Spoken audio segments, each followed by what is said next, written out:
Bonjour à tous et bienvenue. Le vice-président de la République de Côte d'Ivoire, Daniel Kablan-Duncan, a ouvert hier les travaux de la conférence inaugurale sur l'intégration des marchés des capitaux de l'Afrique de l'Ouest.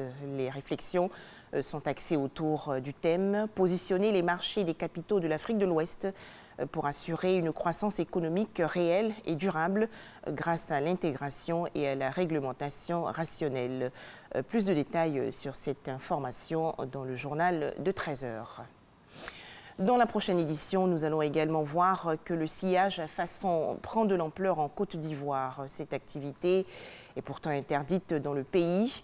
Le sciage à façon est estimé entre 1,5 et 3 millions de mètres cubes de volume de bois.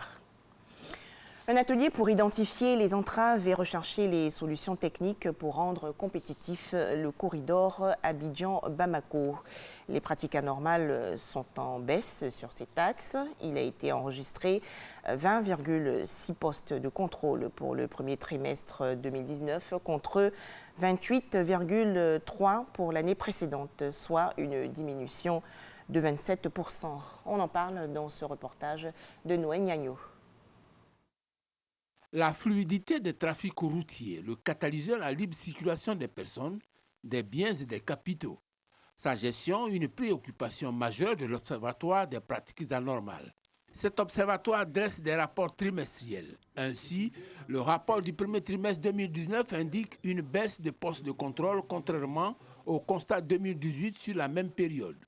20 postes de contrôle en 2019 contre 28 en 2018, une baisse de 27%. Une avancée certes, mais du travail reste à faire. Nous notons une nette progression en matière de temps de contrôle, mais une régression sur le temps de contrôle.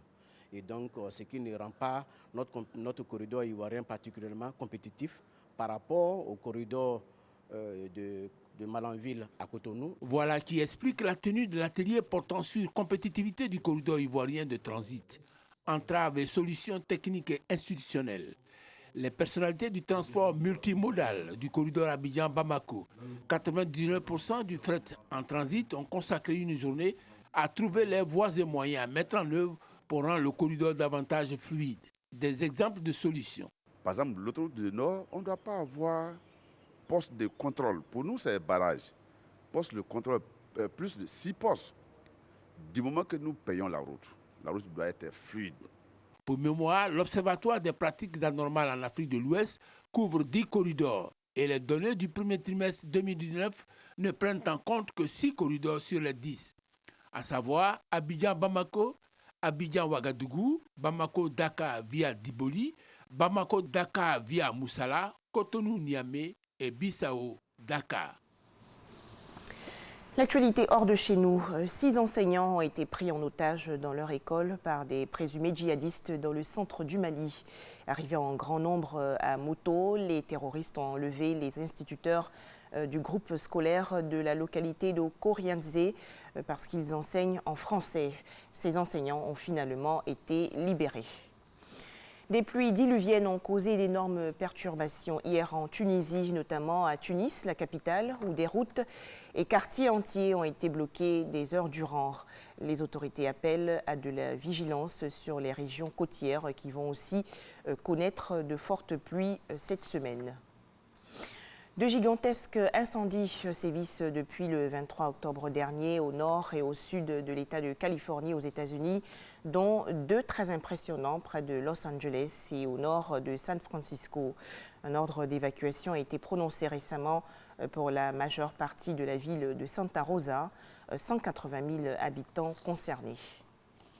Enfin, des tensions en Bolivie, une semaine après l'annonce de la victoire de Evo Morales dès le premier tour de la présidentielle, l'opposition qui dénonce une fraude électorale a entamé une grève générale depuis plusieurs jours. Quant aux partisans du président sortant, ils descendent désormais eux aussi dans la rue pour faire entendre leur voix. Voilà, l'information revient à 13 h, ce sera le journal.